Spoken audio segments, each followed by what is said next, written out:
আর এ হচ্ছে একেবারে আমার কচি পাঁঠার মাংস, যা গ্রামে গঞ্জে বেশিরভাগ দেখতে পাওয়া যায়।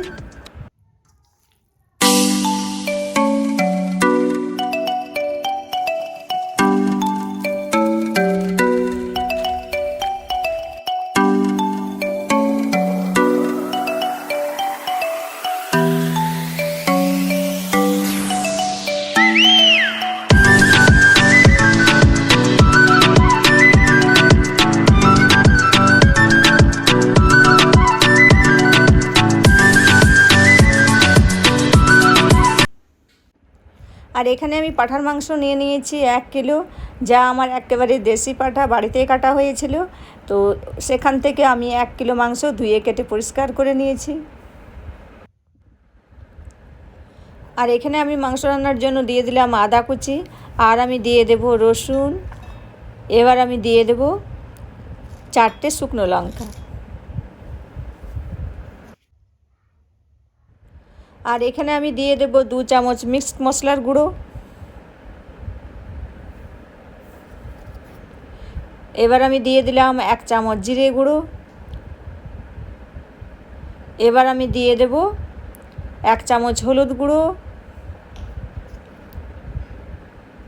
এবার আমি দিয়ে দিলাম 1 চামচ গোলমরিচের গুঁড়ো। এবার আমি দিয়ে দেব অল্প একটু জল। এগুলো আমি খুব ভালো করে একসঙ্গে পেস্ট করে নেব। তো পেস্ট করা আমার হয়ে গেছে।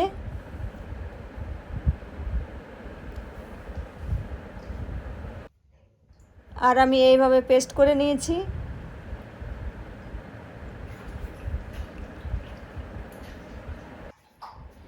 এবার আমি দিয়ে দেব 2 চামচ লবণ, আর দিয়ে দেব আমি পেস্ট করা মশলা 3 চামচ।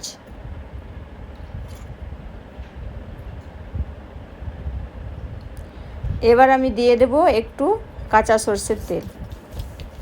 এবার আমি মাংস ভালো করে ম্যারিনেট করে 15 মিনিটের মতো রেখে দেব। আর এইভাবে কিন্তু ভালো করে সব উপকরণগুলো মাংসের সঙ্গে মাখিয়ে নিতে হবে।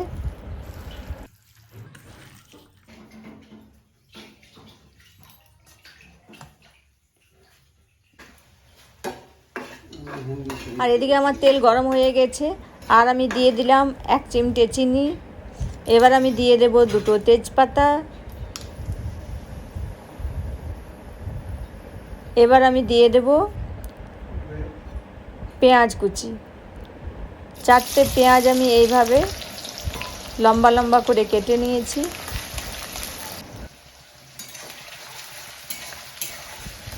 আর এই পেঁয়াজগুলো আমি একটু ভালো করে ভেজে নেব।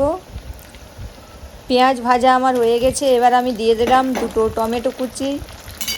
আর পেঁয়াজ আমি লাল লাল করে ভাজিনি, একটু আমি ভেজেছিলাম।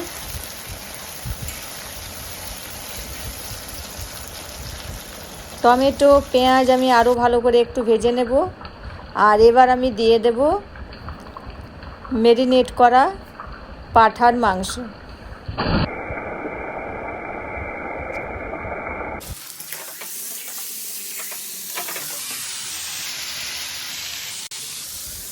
তো পাঁঠার মাংস আমি খুব ভালো করে একটু কষে নেব।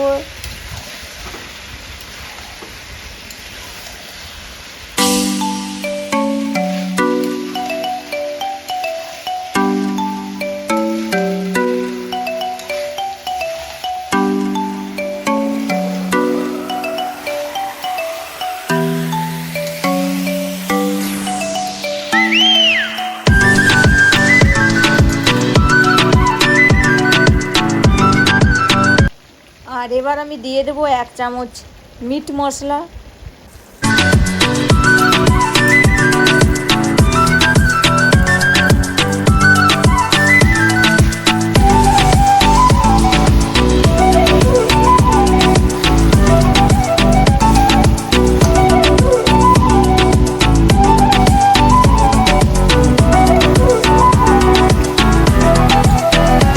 আর দেখুন মাংস কষানো আমার খুব সুন্দরভাবে হয়ে গেছে।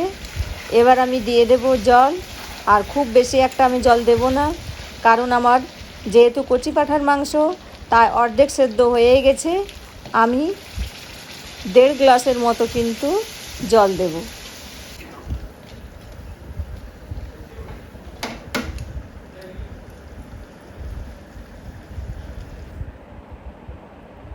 আর এবার আমি মাংস ভালো করে ফুটিয়ে সেদ্ধ করে নেব।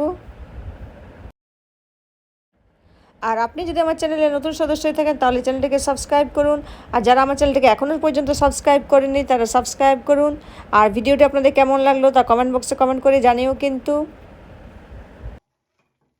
তো পাঁঠার মাংস রান্না আমার কিন্তু হয়ে গেছে। আর যেহেতু আমি পাঁঠার মাংসের পাতলা ঝোল বানাবো তাই আমি নামিয়ে নেব। আর এই পাঁঠার মাংসের পাতলা ঝোল ভাত বা রুটি দুটোর সঙ্গে খেতে কিন্তু দারুণ লাগে। আর দেখুন মাংসের রঙও কিন্তু খুব সুন্দরভাবে চলে এসছে।